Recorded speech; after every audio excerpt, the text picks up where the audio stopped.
I am so delighted today, everybody, either in person around this table with a new microphone sound system we have here, or where you are from the comfort of your own home, a continuing series called The Alternative, Radical Christian Alternative. Get that right. Radical Christian Alternative to what's going on in the world today. And we are so delighted to have Tony Arnold with us presenting this morning. Tony is professor in Louisville. He is also a professor that taught Andrew everything he knows. I think he shaped Andrew in every way possible.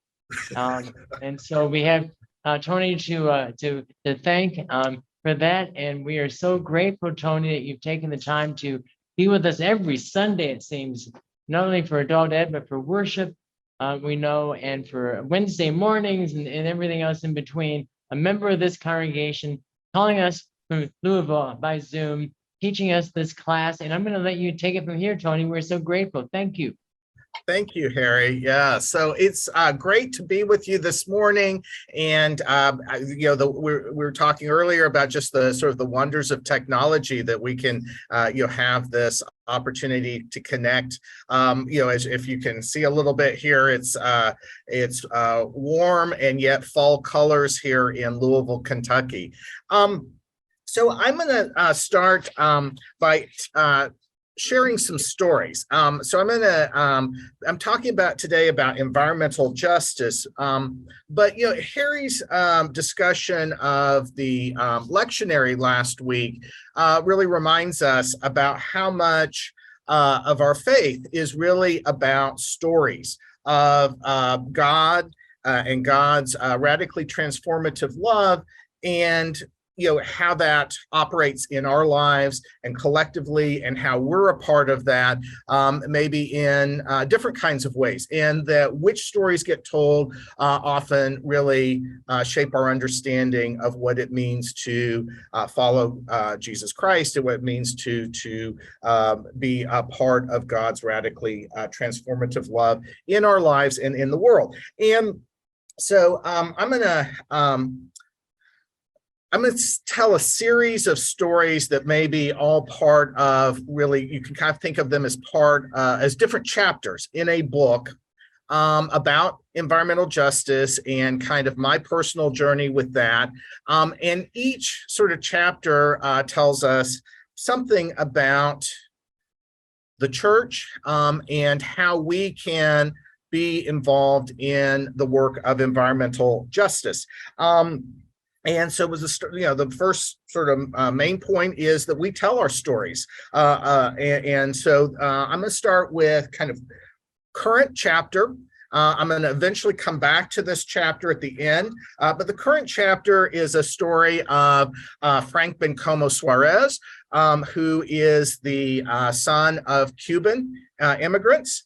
And a sort of a law student, social justice activist. Trinity Brown, very young African-American woman, came to Louisville from Chicago.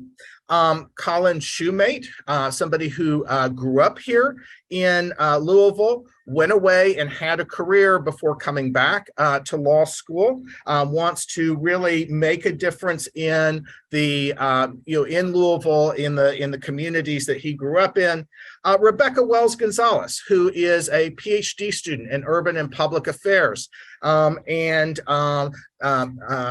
she and her husband, a former Panamanian national, have a young kid, and they're sort of going through. So she's working on her PhD. She also teaches at the University of Louisville and another local university, and is going through all sort of the challenges of kids' illnesses, everything from COVID to ear infections to flu and everything like that.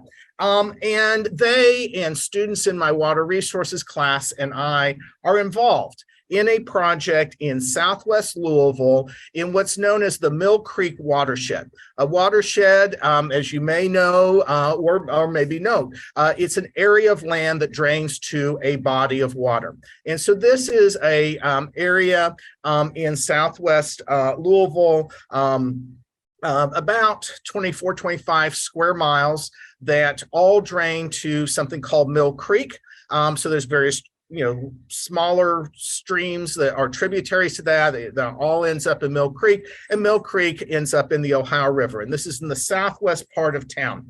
So what's this about? Well, this is a community in which we have a number of neighborhoods that are primarily African American or Latino, that have high rates of poverty, high rates of unemployment, low median income, that have low rates of educational achievement, and that rate highly on the CDC Social Vulnerability Index, which is a way of measuring a community or neighborhood's vulnerability to things like disasters and health crises. And this community is actually, the Mill Creek watershed is actually very diverse in certain ways. There are a number of neighborhoods that are almost entirely or certainly primarily white, but most of them are also below median for income. They are lower income white communities, a lot of modest homes, a lot of mobile home parks.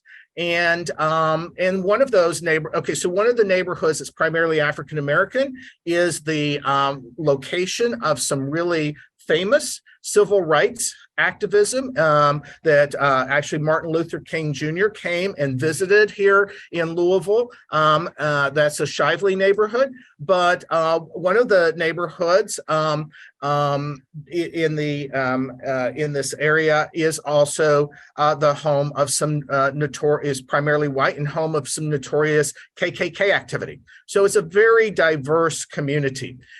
In the Mill Creek watershed, both of the local massive power plants, the LG&E, LG&E is Louisville Gas and Electric, both of the power plants that serve this region are in the Mill Creek watershed. No other watershed in the Louisville area, in the entire region, has 2 power plants. It is also the home of 2 massive industrial districts. One's called Rubbertown. Okay, and this is where we had a lot of production, actually the primary production of rubber in the United States in World War II, when all of a sudden we were no longer able to get it from Asia because of Japan's control over rubber. And so this was all occurring on the banks of the Ohio River in this area that's now called Rubbertown, that is a massive industrial area. There's also a place called Riverport. Riverport is actually one of these places where there's a lot of shipping out of Riverport onto the Ohio River. And it is actually in one of these sort of international customs zones where goods can leave Riverport area in the Mill Creek watershed in Louisville, Kentucky, and go directly into international commerce. So 2 major industrial areas. There's also the notorious Lee's Lane landfill, a Superfund site. It was a landfill that has had major leaching of toxic chemicals into the soils and into the groundwater. The 2 power plants have coal ash, that is, waste from those power plants, also arsenic in the groundwater. It's a place called Dixie Highway. It is a highly developed. So Dixie Highway actually runs from the northern part of Michigan all the way down to Miami, and so it runs through a good portion of the United States. Where it runs through the Mill Creek watershed, highly developed, lots of stormwater runoff, lots of traffic congestion. It is the second most dangerous stretch of highway in Kentucky, simply because of the traffic and the congestion and so forth. So what we see here. Oh, and the Mill Creek itself has been channelized, been re-engineered. Lots of pollution, lots of sediment, lots of nutrients, lots of bacteria, and it's a very degraded watershed, degraded waterway, very degraded stream. So So what do we see when we look at Southwest Louisville? We see higher rates of cancer than the rest of the city, higher rates of toxic pollution release, higher rates of asthma. We see higher concentration of air pollution, fewer concentration of trees, places that are park poor, places that have significant housing insecurity, lots of renters, and yet sort of disproportionate rent for the income, so many different kinds of environmental conditions, the water pollution, and so on and so forth. And so we have joined with partners in the Southwest Louisville area, in the Mill Creek watershed, to work on this Mill Creek watershed planning process. And when I say we, the folks I mentioned to you are part of the University of Louisville Resilience Justice Project, which I direct. They have fellowships with the Resilience Justice Project, and then the students in my water resources class are involved in this. And what we're trying to do is work with the community, with government agencies, with environmental groups, to address these conditions, partly through watershed planning, but partly to integrate what we call environmental justice into this, and also resilience justice. And I'll explain what resilience justice is in just a moment. But let me start with, this is the Mill Creek watershed, Southwest Louisville, is a story of environmental injustice. So what is environmental justice? Environmental justice is about the fair treatment of all people, regardless of race, ethnicity, or income, in environmental laws, policies, and conditions. The environmental justice sort of concept came out of a movement that arose out of nationally prominent conflicts in the 1980s and 1990s. Warren County, North Carolina, which was the location of 3 of 4 major hazardous, in one county, 3 of the 4 major hazardous waste facilities in North Carolina, located in the same county, which were getting PCBs.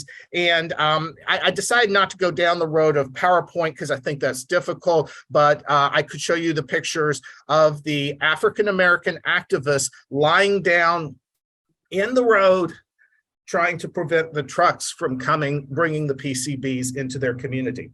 Convent, Louisiana, part of Cancer Alley in between Baton Rouge and New Orleans, extremely poor, okay, extremely poor. The median income in Convent, Louisiana at the time of this conflict was less than $10,000 per household, okay? And African-American, primarily people who, after the end of slavery, ended up settling there on the banks of the Mississippi River. And there was a PVC manufacturing plant that was proposed. And so this led to activism to try to stop it, and trying to harness the power of the U.S. Environmental Protection Agency to prevent this facility. Kellerman City, California. Okay, so this is a place where you had one part of the county that was white and had no waste facilities, industry, et cetera, and yet the part of the county that was where the Mexican-American agricultural workers lived, low-income, rural Latino workers. That was where the hazardous waste incinerator was proposed. Again, sort of a very nationally prominent just emergence of activism against what they were calling environmental injustice. So activism at all levels. And so in 1991, there was a summit, and it was called the National People of Color Environmental Leadership Summit, to address environmental racism and environmental inequality, bringing together grassroots activists from African-American communities, Latino and Hispanic communities, Asian American communities, and Native American tribes. Okay, and so they came up with 17 principles of environmental justice. And when we talk about what does this, how is this played out? What does this mean? We're talking about unequal exposure of low-income people and people of color to air and water pollution and toxic chemicals, poor and unequal enforcement of environmental laws, industrial facilities, toxic and solid waste sites, and contaminated lands in or near low-income communities of color, both formal and practical barriers to the participation and influence of low-income people of color in environmental decision-making and governance, inequitably less and worse environmental benefits for low-income communities of color, such as parks, trees, and restored streams, related inequities in fields such as land use, energy, water, natural resources, food, climate, health, community organizing, activism, and advocacy for environmental justice, and an attention to the systemic causes and outcomes of environmental injustices. So that leads to really so in the 80s and 90s, this is happening, and early in sort of my educational and professional development when I was a law student, in my early years of practicing law, and in my early years as a law professor, as an academic professor in law and urban planning. I have both sort of multidisciplinary work. I became involved, and environmental justice became kind of a primary focus. And the story here I want to tell for the church is about how we can challenge and transform both environmental stewardship and social justice. And what I wanted to say here is that this is a story about being part of how Black and brown people have challenged and changed the legacies of environmental stewardship and social justice and brought the two together. So, in the early 20th century, we had a significant Christian influence. Actually, Presbyterianism, the Presbyterian Church was a part of changing how we think about environmental stewardship. John Muir, a perfect example of somebody who really helped change our thinking as Christians about how the earth, nature, life is created and loved by God, how we can learn about God through nature. We see the majesty of God and the majesties of God's creation. Wilderness as a place of spiritual retreat and nourishment. Discipleship as environmental stewardship, as earth keeping, to work off of the work that Andrew has done on this with earth keepers and so forth.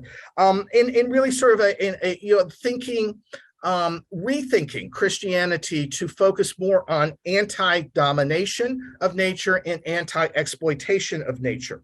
But there's some significant environmental justice critiques in the late 20th century and early 21st century.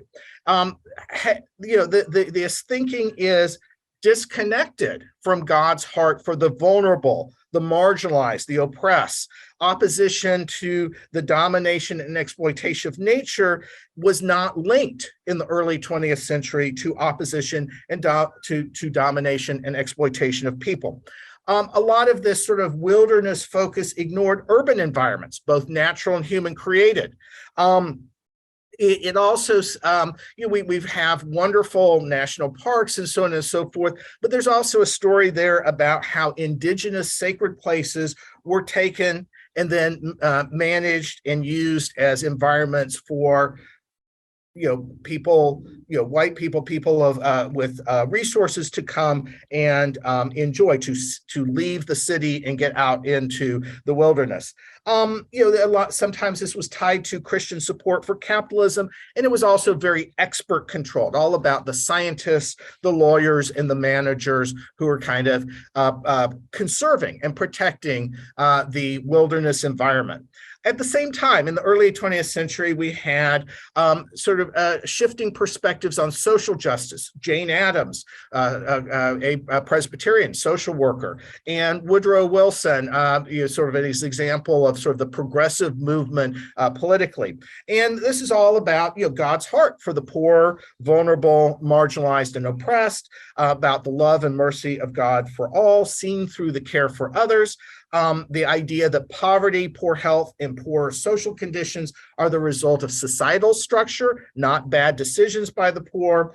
Discipleship as acts of compassion and care and social justice activism, social reform as God's will on earth. But again, the environmental justice movement came later in the 20th century to critique this as sort of top-down charity instead of bottom-up empowerment. Tool of order and control by elites that could be racist, classist, and sexist. So a lot of our sort of early 20th century social justice activism involved segregation, involved labeling parts of our certain communities as dirty versus clean, history of forced sterilization, focus on housing, food, health, and jobs, but very little attention to environmental conditions, not as much focus on pollution or industry or green spaces, again tying Christian support to capitalism, and again expert control, social workers, lawyers, public health experts, and ministers.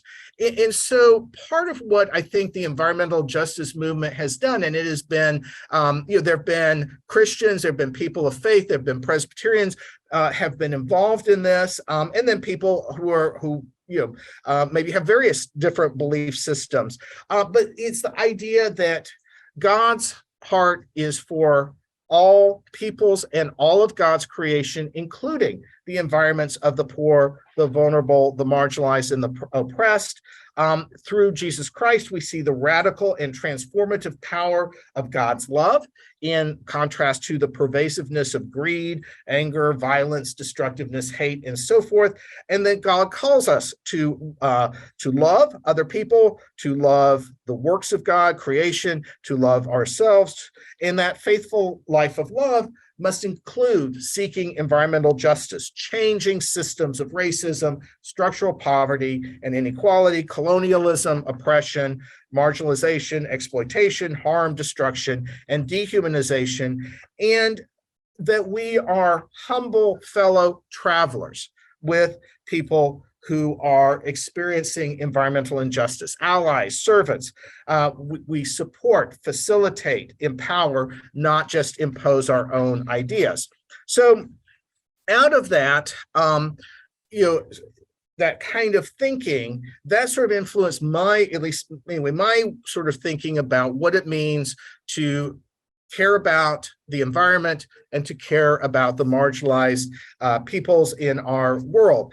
And so that leads to the next chapter, the next story, which is about the idea that the church can be part of creating opportunities for miracles of environmental justice.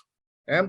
So early in my academic career, I was like, okay, we have a lot of focus of it, the environmental justice movement and environmental justice research on the exposure of people of color and low-income people to toxics and pollution and waste facilities, a lot of emphasis on federal and state environmental laws and civil rights and equal protection. But what we're seeing in the grassroots movements, in the experiences and ideas of low-income communities of color is much broader, deeper questions. What are some other ways that this environmental injustices are being created? Local land use planning and regulation, lack of green and blue infrastructure, the vulnerabilities of communities, how governance is structured. And so I started thinking about particularly the idea of land use planning and regulation. And so I did kind of a massive study and published a very extensive article called Planning Milagros, Environmental Justice in Land Use. And yes, the starting point of the article tells the story or builds on the Milagro Beanfield War. So to bring it to a New Mexico connection, many of you probably know the book or the movie, but the idea of a low-income community of Latinos fighting a land developer that was sort of taking their water, and the governance system that was oppressing them. And so, and what I was trying to raise with that was to say, can we create planning and governance systems that allow the miracles of environmental justice to take place? I mean, given sort of the systemic inequalities, anytime we see environmental justice being successful, it's a miracle. So I did empirical studies of zoning patterns in low-income and high minority census tracts in comparison to high-income and low minority census tracts, 31 census tracts in 7 cities. And of course, lo and behold, there was much industrial and heavy zoning in the low-income communities of color, and not in the high-income white communities. And I created what I did is I did this sort of systematic study of the relationship between environmental injustice and land use planning and regulation, and developed a set of principles and methods that were published first in that article, then a series of other publications, and eventually in a book by the American Planning Association called Fair and Healthy Land Use, Environmental Justice and Planning. And, I just felt like this was a project that needed to be done. I didn't have any grand vision. I didn't know where this would lead. I just felt like it needed to be done. It's amazing because, so when we see sort of God's transformative love, we see miracles take place. Those publications have been used, and those ideas have been used by grassroots environmental justice advocates from California to Chicago, featured by the U.S. Environmental Protection Agency and the American Planning Association as key resources for communities. There were a group of Black graduate students at the Harvard Graduate School of Design that were complaining a few years ago that there had never been a course on race and urban design ever offered in Harvard's history. And so they created their own course. And my Fair and Healthy Land Use book was the second item on the second reading item in the syllabus. And just just last year in 2021, the Supreme Court of Pakistan cited my environmental justice work in a landmark judicial opinion on climate justice. So, again, it's this idea that God's heart is for the environments of low income. His heart is for low income and people of color, and for the environments that they're experiencing. And there are lots of different ways that God is at work in the world that we can be a part of. And so that leads me to the next story. And so, in 2005, I came to the University of Louisville Brandeis School of Law.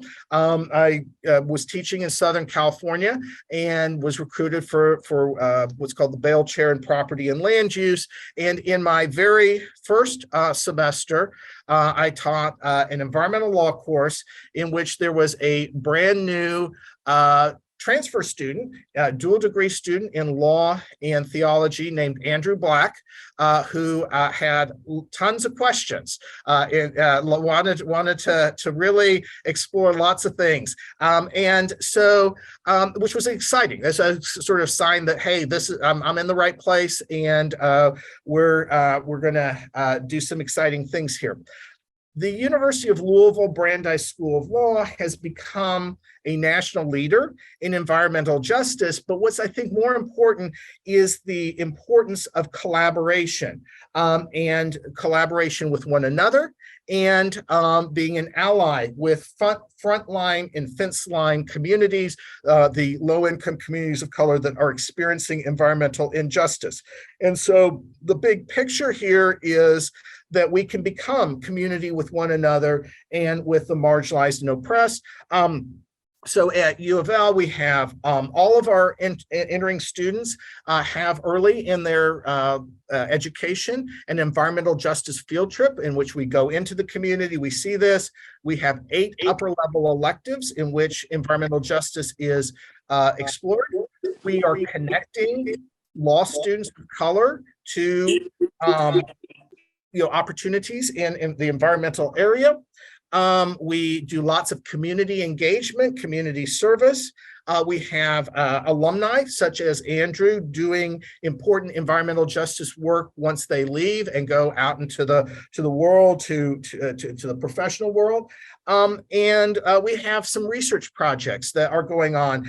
My colleague, relatively new colleague, Shivani Carthens, is leading an environmental health literacy coalition and an air justice project, and working in a portion of Louisville that's north of where we're working in the Mill Creek watershed. She's working in sort of northwest part of Louisville, which is primarily African American, primarily low income, and gets the other part, the other end of Rubber Town's impacts. And I'm working on a project called the Resilience Justice Project, which I started with, and I'm going to come back to here in just to now. And so the point here is community is important. Having people that you collaborate with, both fellow people working on environmental justice and people in the connected to in the community to be collaborators with them, as opposed to just coming in and sort of taking charge of their struggle and doing it for them. So I think that's important. The next chapter is really about the Resilience Justice Project, how it got started.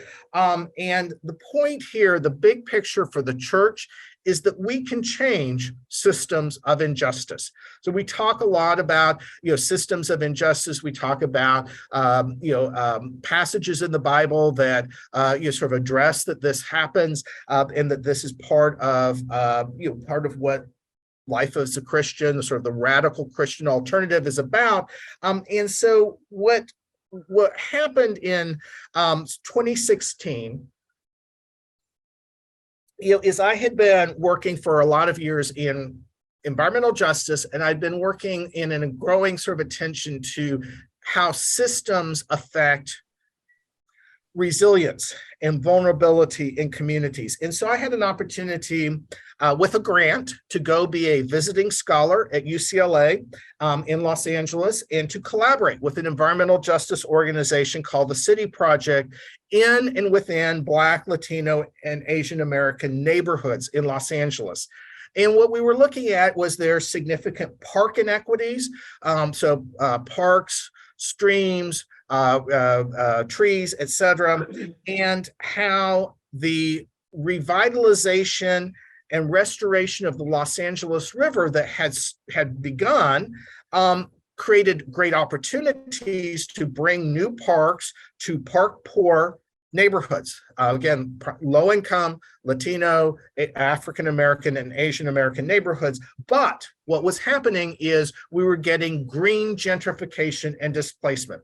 As LA River was being revitalized, that was attracting development, it was attracting investment, and people were being displaced. They could no longer afford to live in areas where what had been low income housing was now being replaced by fancy hotels, fancy condos, new businesses, tourism-focused activities, and so forth.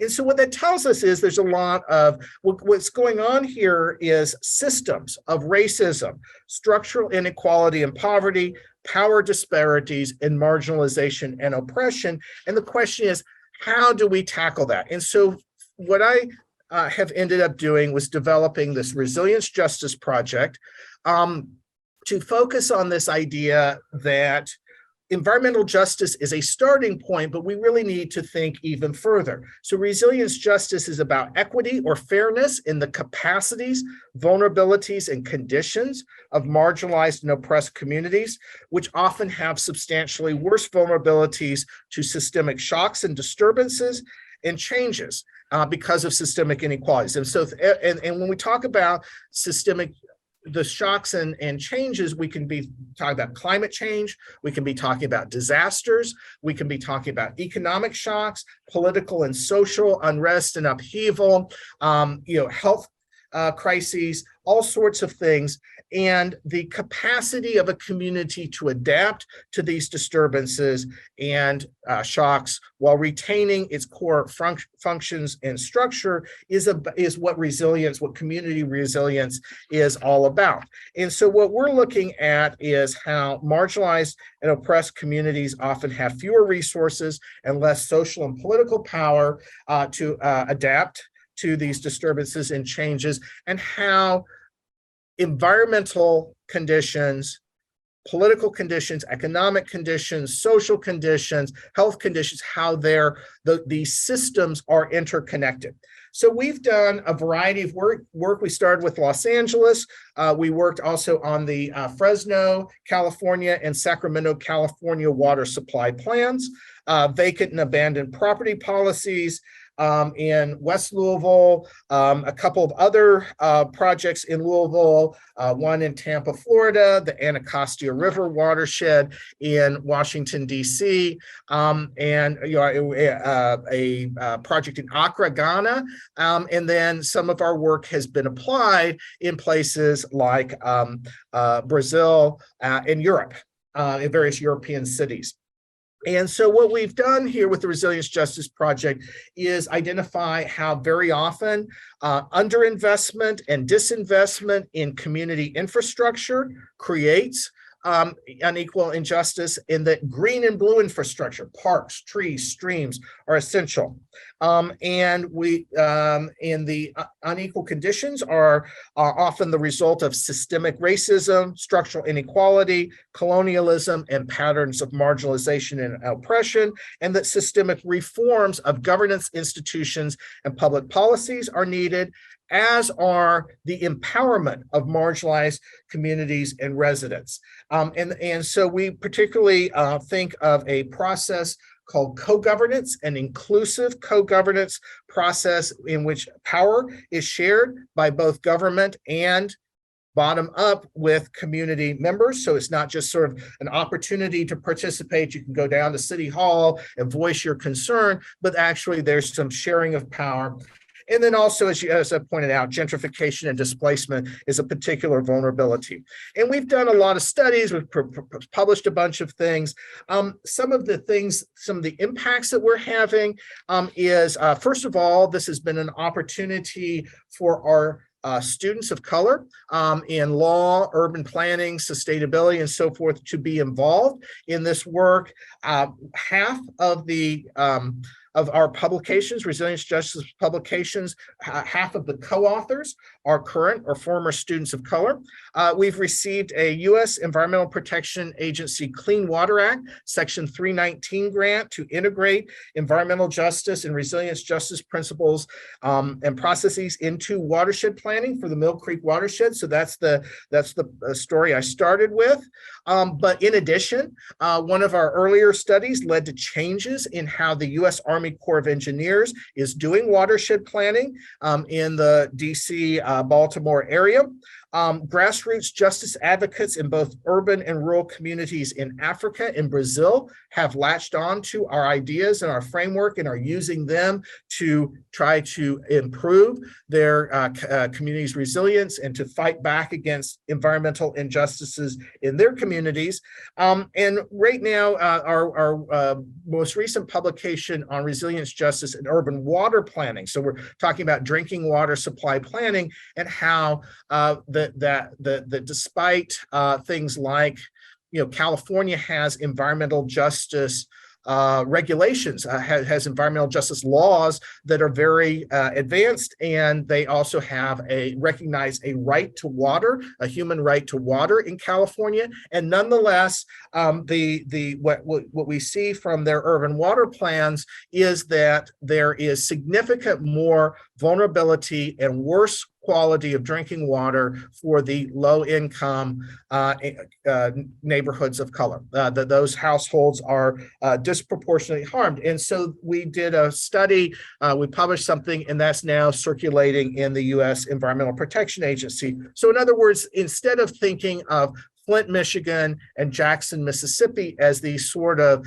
outlier, oh my gosh, these extreme examples where people did bad things, or they made big mistakes, or they just didn't invest the money, all that's true, but it's part of a broader system. And so if you have communities where there are already significant planning requirements, significant environmental justice protections, and a human right to water, and you still have unequal water vulnerabilities, that tells you we need to think about changing systems, including changing governance systems.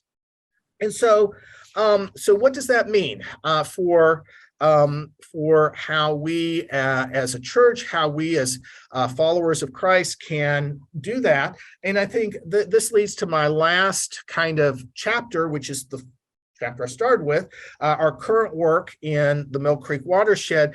And I think that the key lesson here is we can listen to the voices of the marginalized and oppressed.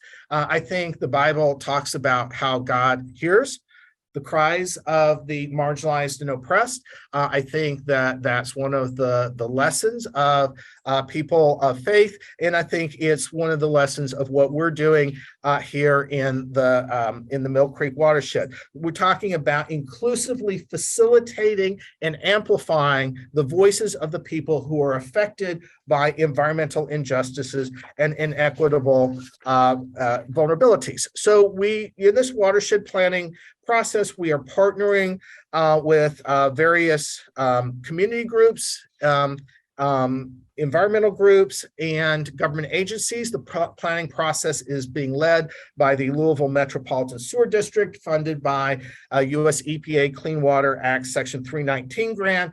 And our Resilience Justice Project, our responsibilities, our objectives are to integrate environmental justice, resilience justice, which is equitable community resilience, and inclusive community engagement into the watershed planning process. And so we're trying to transform the unequal conditions of the watershed, empower the community residents through inclusive processes of policymaking and implementation that engage the voices and perspectives of historically marginalized people, and to prevent green gentrification and displacement of vulnerable community residents through proactive policies. So far, we have developed a set of planning frameworks, environmental justice and resilience justice frameworks that are based on best practices from lots of studies. And we have done an environmental justice audit of the Mill Creek watershed and communities. So that book I mentioned, Fair and Healthy Land Use, Environmental Justice and Planning, that I published with the American Planning Association, in that I developed an environmental justice audit tool, and then we're putting that into place now. So, again, sort of creating the opportunities for environmental justice miracles, and now we're trying to implement that. And so we went through and did this analysis. What we're currently doing is what's called the Mill Creek Community Study, which is in-depth interviews of community members. These are semi-structured interviews, which mean that we are asking very open-ended questions. This is not a survey. Okay, surveys are top-down. Whoever designs the survey has in mind, here's the question and here's the options. Pick the option, and so that's closed. We're asking open-ended questions. Tell us about the conditions in your community. Tell us what your community needs. Tell us, how much you trust the government. How, what policies would you like to see changed? How much do you connect with Mill Creek? Those kind of very open-ended questions. And we are reaching out and trying to include people from all throughout the watershed, and particularly paying attention to the neighborhoods and the people who are traditionally underrepresented and excluded from these processes. So we want to be very inclusive. And we do these interviews online for the most part. We can do them in person, but we do them mostly online. And the idea is to synthesize this and present this to the watershed planning partners, to MSD, the government, and other planning partners to sort of say, hey, this is what people in the community are saying. And then we're also doing a set of public policy analyses and proposed reforms using a resilience justice analytical framework, saying, how could the policies in Louisville change in ways that would build the resilience of low-income neighborhoods of color and reduce their unequal vulnerabilities. And so that's where we are. And so the folks I mentioned, the Resilience Justice Fellows, Frank, Trinity, Colin, my PhD student, Rebecca, and the students in my water resources class and I are working on that. And so I'm gonna make one more point, and I'm gonna stop and encourage questions and so forth. And so the last part is kind of a here and there point. So what one of the things that you see is that the work we've done has been locally, now in Kentucky. At one time I was in Orange County, California, but then also in other communities elsewhere. And we know the Martin Luther King Jr. quote, "Injustice anywhere is a threat to justice everywhere." And so all of this has gotten me thinking quite a bit about how we can be part of God's radically transformative love, both here and there. I mean, so in here and there is kind of just a here being wherever you physically are, and there being connecting to other places. And obviously, nobody can be doing environmental justice work everywhere. I mean, because there's so much, it's overwhelming. But I do want to think a little bit just in this story about kind of how Andrew's work with the Caja del Rio and our work with the Mill Creek watershed are inextricably linked. So I think one thing is that in this coming spring, my land and ecosystem conservation class is going to be doing two different projects, one involving Mill Creek, but the other involving the Caja del Rio, and trying to work with Andrew and the work he's doing to think about how resilience justice and adaptive planning might help there. And so I think even though we're 1,300 miles apart from each other, there is this connection. And First Presbyterian Church, you all, you're about linking people of faith and acts of environmental justice in both New Mexico and Kentucky. And in my experience, churches undergo the most transformation and growth when they are involved in being vessels of God's love, both in their own local communities and also in some sort of faraway communities. I think that's the story of the church in Acts, in the epistles, and so I just want to kind of think as Harry said, being the church means that we are called out from wherever we are to respond to a crisis in the community or the cosmos, and that we are thinking about kind of the radical and transformative nature of God's love. And so what might it look like for us to be intentional, thoughtful about being partners in this environmental justice work, both in New Mexico and in the Mill Creek watershed in Southwest Louisville together. And so I just wanted to kind of leave that as something for us to maybe think about or explore. So at this point, I'm gonna quit talking and let you guys make comments, critiques, and or ask questions.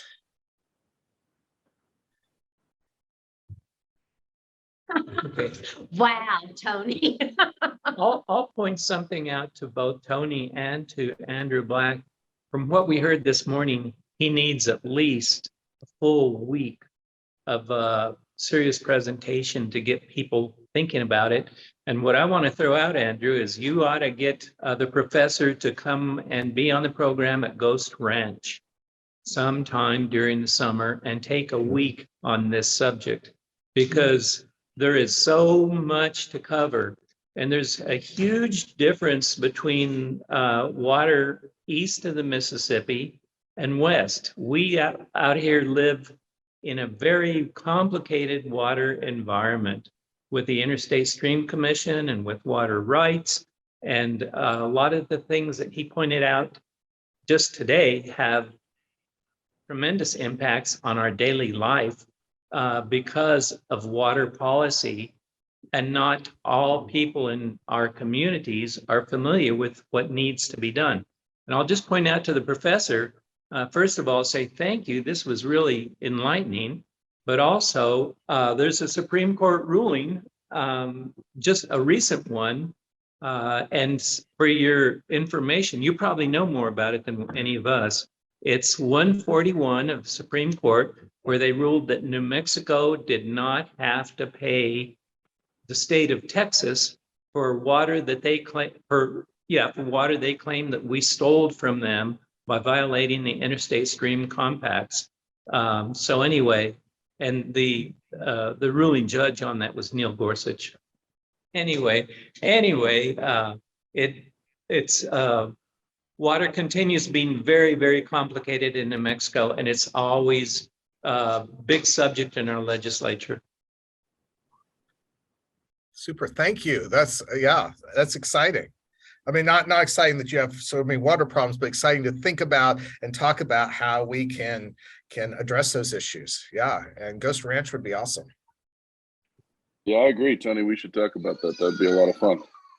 The other thing I wanted to bring up was just the Supreme Court, New Mexico Supreme Court ruling on stream access and how that is changing the understanding of private water rights in the state of New Mexico. I'm not sure if many of you are aware, but really about 2 months ago, the state Supreme Court ruled that essentially there is no private stream access in the state of New Mexico. So meaning that they're all public waters, meaning that the New Mexicans can fish and recreate kind of up private streams as long as they're not on the banks and as long as they're staking pretty much to the stream bed and kind of the high flow area. So it's another interesting issue that's happening in the state of New Mexico, and that's kind of a historical ruling that makes it New Mexico very similar to Montana, whereas in places like Colorado, the stream bed is private property, and so people who are trying to walk up the stream bed can no longer use those areas. They can raft over the top of them in Colorado, but they can't, touch any of the stream bed. Whereas here in New Mexico, you can now have access to certain areas like that. So that's an access issue and an opportunity issue, but also going to be a lot of challenges around private land. Absolutely. Professor, one other thing that's very different in New Mexico is the U.S. Department of Defense. Some of our watersheds are under very, very different rules and procedures because of Department of Defense, and that's pretty hard to trump that.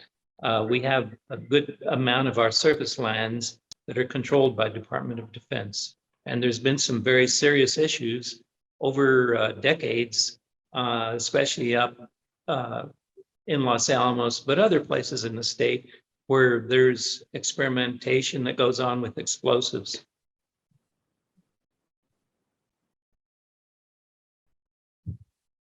And Andrew, speaking of Caja del Rio and Tony, I believe I saw a little flyer in church that there's a cleanup again on Saturday, November 5th. Is that right, Andrew?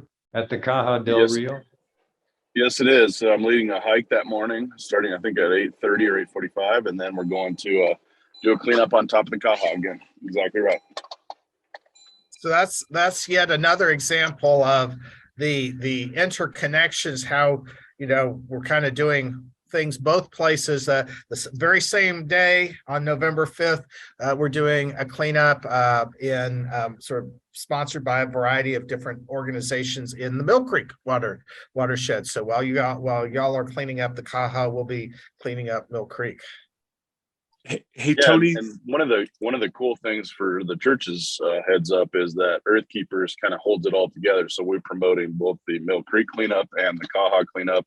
And every time we publish our weekly reflection, we have activities and events in Kentucky and in New Mexico, but also in Florida and other states where, you know, we work with a lot of our different partners. So it's been really cool to kind of be able to house that all under one umbrella and you know, work locally, but also have some national effects.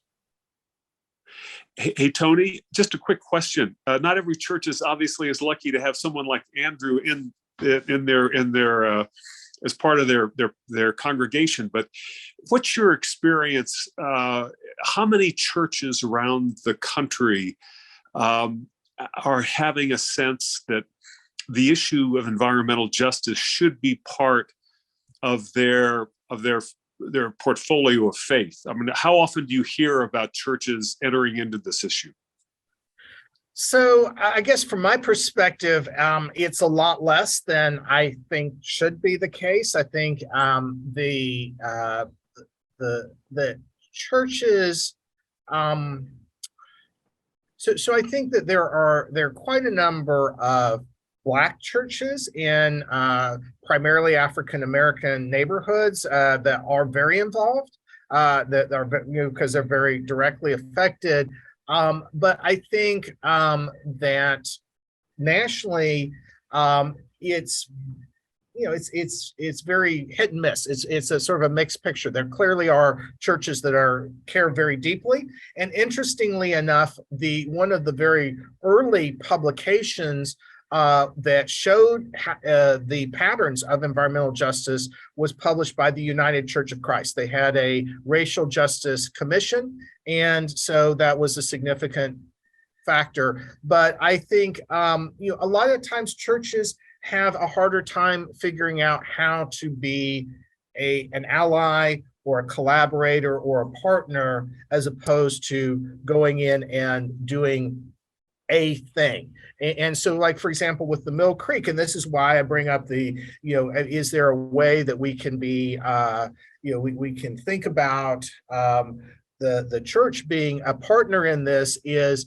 it's going to take a long time. I mean, it's not going to be done in May. And our funding to do this runs out in May, but it's to be with the community and share in their struggle is an ongoing need and an ongoing challenge. And so, we want to keep being there and keep moving it forward. But then that's the question, is how do we do that when, like the EPA parcels out money on a 1-year basis and so forth. So that's, but I think that's a challenge for ministry in churches generally. Tony, it's about 9:30. A few of us may need to go to the morning song service. Other one can stay, I think, but I want to make sure that we all thank Tony for this presentation this morning. Thank you, Tony. Thank you. Any more? I'll be leaving. You don't have to, but I need to head off. So whatever that means for you all. Didn't mean to stop the conversation. Maybe. Tony, can I ask a question? It's not about water, but just something that I'm curious about from a planning standpoint. And this could be something I can just maybe talk to you later or send you a note. But one thing I was thinking of, after Katrina, the city of New Orleans, of course, had to be basically replanned because there was so much devastation. And when that was being done, we happened to be talking to a city planner at that time, and the Planning Commission had actually wanted to repopulate New Orleans in a very intentional manner so that there could be monies used very specifically for areas. However, what happened, of course, that's pretty understandable, is the families that had been displaced did not want to move to a new part of New Orleans. They wanted to go back to where their home was originally. So what happened was, rather than having a very ordered repopulation of that city, it was a scattershot. So a part of me thinks, well, good grief, why didn't they just go with the organized plan? Because it could have been much more successfully implemented. But at the same time, the other part of me thinks, well, if my house was destroyed, I wouldn't want to move to another part of Santa Fe. So from just a planning standpoint, can you just sort of offer some insight on that? Sure. So the first element of that is distrust of the planning process, because planning is what put significant numbers of low-income Black people in the lower Ninth Ward below sea level, in harm's way and vulnerable. Planning is what led to the U.S. Army Corps of Engineers promising that the levees would hold. Absolutely, they're going to be fine, and they didn't. Right? I mean, so people end up developing a distrust of the planners and the planning process. Secondly, it's top down. Right? I mean, it's, rather than ask people what they want, the planners come in and sort of say, oh, well, we've got this great vision for how we're going to, we're going to sort of treat you as pieces on the chessboard, and we'll move you around different places. And so I think that's sort of, very much, kind of the point we're making is it needs to be much more bottom up, and you need to talk to people in the community and listen to them. The third thing is that a big piece of what was going on there, which the planners really couldn't control, was the way in which sort of the unequal vulnerabilities in our economic and political system and social system meant that there was a lot of sort of exploitation of redevelopment opportunities by those who have power and resources and could make money off of it. So, again, while the planners may have had good intentions, they couldn't control all those pieces where, the developers were like, hey, let's take over this area and, push these people out and redevelop this. Or, hey, we're not going to invest here, even though that's where the planners want to see some investment, because we've got, other money-making opportunities elsewhere. And that's a very common phenomenon. That's one of the reasons why we're concerned about gentrification and displacement so much, is that once an area is targeted by investors and developers, it's very difficult for the government to prevent that from happening. I mean, once the process takes off, and we often what happens is policies and plans actually just facilitate it. So it's challenging. I think two of those examples in Santa Fe is the airport improvement and expansion. And what about the people that have been living in the La Cienega area for 400 years? And then also the Midtown development of the old College of Santa Fe, the constant bickering back and forth. It basically falls back to, not in my backyard, you're not going to do it. Yeah, and Tony, David brings up a perfect example of College of Santa Fe property. The City Planning Commission just made a recommendation to have some affordable housing there, whatever that means.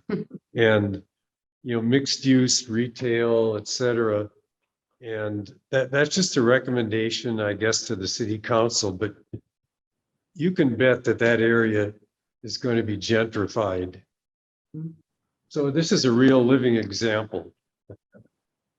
Also, on a water issue, our refuse water in 1955 was disposed of, or it was moved over to the country club. I shouldn't even call it a country club, but it's a municipal golf course, to the municipal golf course for the purpose of watering. They needed the water severely. It's a municipal course, and it's made golf affordable for Santa Fe residents for decades. And that was the intention, and it was executed in good faith. And now we have some people that are espousing the gentrification is probably relating to the airport and many other things, but they're using some minions and going around and saying that the country club, I shouldn't call it the country club, the municipal golf course now has to start paying for this refuse water. And it was executed in good faith in 1959. And it was just transported to this municipal golf course, but now they want to start charging for that water. It's going to, for the refuse water. And that's going to have an effect on the golf fees and on a number of things because it's a very popular place. They employ people and it will have an effect, an adverse effect. Maybe it may not be as severe, but to those people that have access to that, they probably don't belong to any other place they can play golf. And it's made golf something available which was the intent of the city fathers back in 1959. But now these gentrification folks are wanting to capitalize and say, okay, you have to start paying for this water now. That's very unfortunate.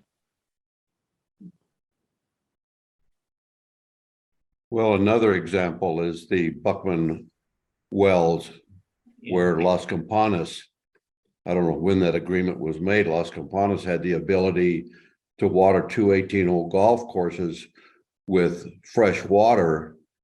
And I don't know which one you're talking about, Alvin, but the old country club was still using affluent water. So I don't know how all that thing went out, but there again, somehow the people at Las Campanas were successful in diverting the Buckman water to their country club. David, I think the answer comes down to money. Yes, Just to give you an idea, the average price of the homes out at Las Campanas, I think, is around 1.1 to 1.3 million dollars per home. To join that golf club, whatever it is, they had a sale for $30,000 is how much you pay for your membership. And then your dues is about at least $1,300 and probably by now $1,500 a month. And then for an extra $2,500 or so, you can belong to the horsey set and have access to riding horses. At the Santa Fe, we call it the country club, but at the municipal course, if you want to join the country club, it's something in the neighborhood of around $200 to $250 a month. And to join it, all you have to do is promise you're going to belong for a year. I mean, there's a big difference between $250 a month versus $30,000 just to join, and then $1,500 or more a month. And that's the difference. They have the money and they just manipulate it. As you know, in New Mexico, we deal with water rights. And what they did, certainly, is they got a hold of water. They just negotiated water rights from various parts of the country because you just transfer your water rights. It's just like currency.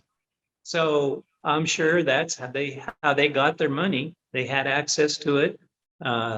They're well connected, and that's how they probably got their money. I mean, how they got the water, and water is money.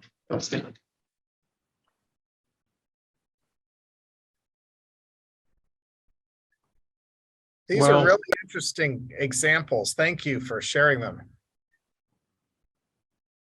Yeah, when you come out here again, you can check out the Midtown campus, the old College of Santa Fe, and you can go up to the Las Campanas Millionaires Development and, the Airport Road area that David's talking about. Check it out personally, and then go to the Caja del Rio and clean up. Thank you so much, Tony. This has Oh, been yeah. It's great. awesome. And I hope Andrew has good environmental topics for next week and the week after. I don't know what he's concocted yet, but I think he's working on it. A bit. Tony, can I ask one more question before we go? That it just, do you see a difference in the ability to make positive changes from the West Coast to where you are in Kentucky? Is there more open mind in one or the other? Yeah, so I definitely think that there are states and localities that have more potential for policy reform or legal reform. But that's definitely the case. I mean, for example, California has more more advanced or more extensive planning laws, more regulation, stronger environmental justice laws than Kentucky does. Absolutely. But I also think, that there are, so I think one of the challenges though about California is it's just such a massive scale. And so I think the capacity of neighborhood organizations or community-based groups to exercise the power maybe is harder in sometimes where because of there are just so many competing communities and so forth. Whereas here we have combined city county government, and so it's led to, for example, this Mill Creek project, which is not necessarily something that would happen everywhere. And I think there can be sometimes things that are surprising. So while we maybe Kentucky tends to protect the utility companies and the coal companies in their creation of coal related pollution like coal ash, so that there is those kind of protections. There's also some more advanced protections for water here than is true in some states. So actually, I know you guys, I know you really are deal with water scarcity and drought and the sort of how precious water is in New Mexico.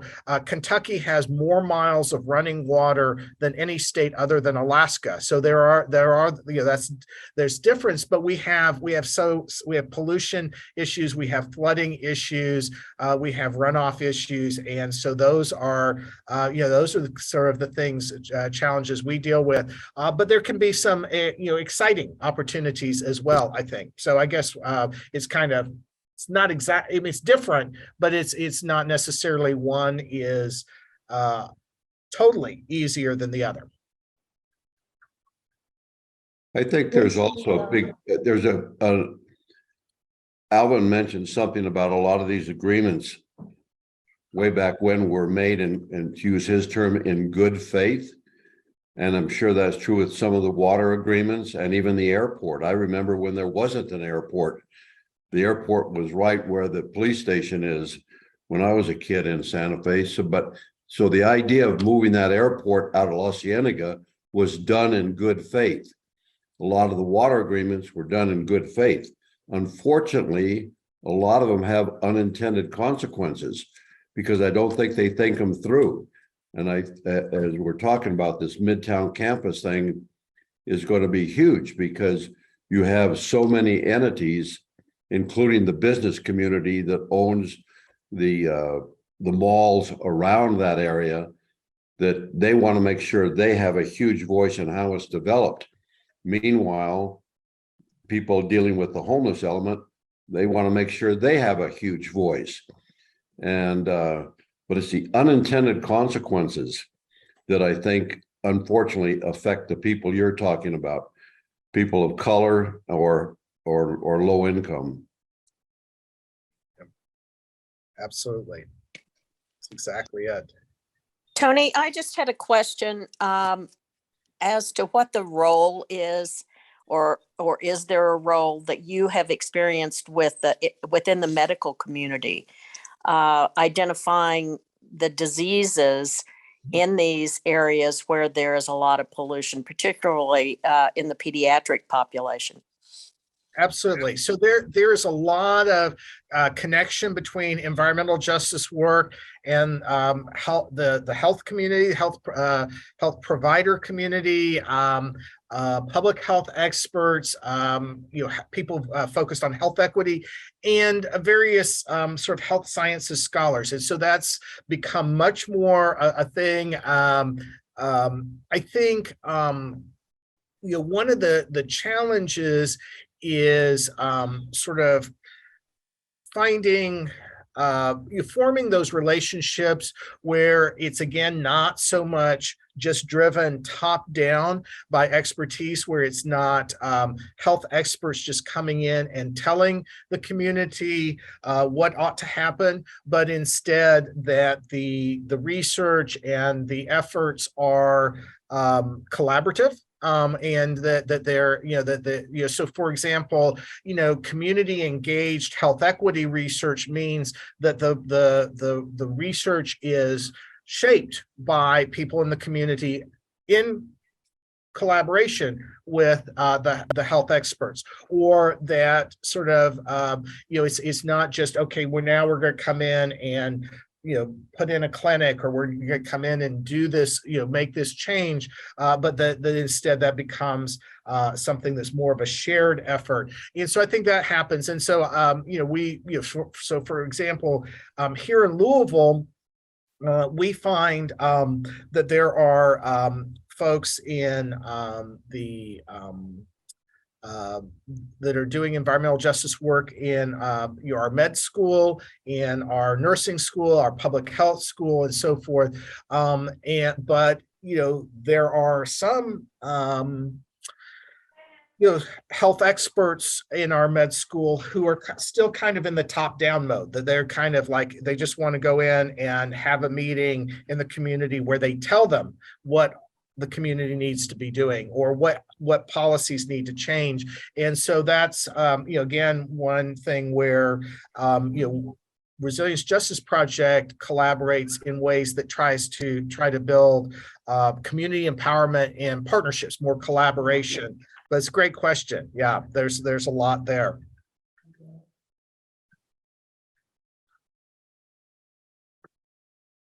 Well, thank you again, Tony. This was great.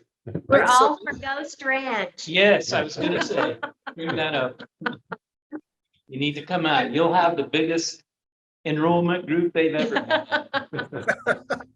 had. That'd be great. Looking for, so the summer is a good time. So that would be awesome. All right. All right. Thanks so much, Thank Tony. you.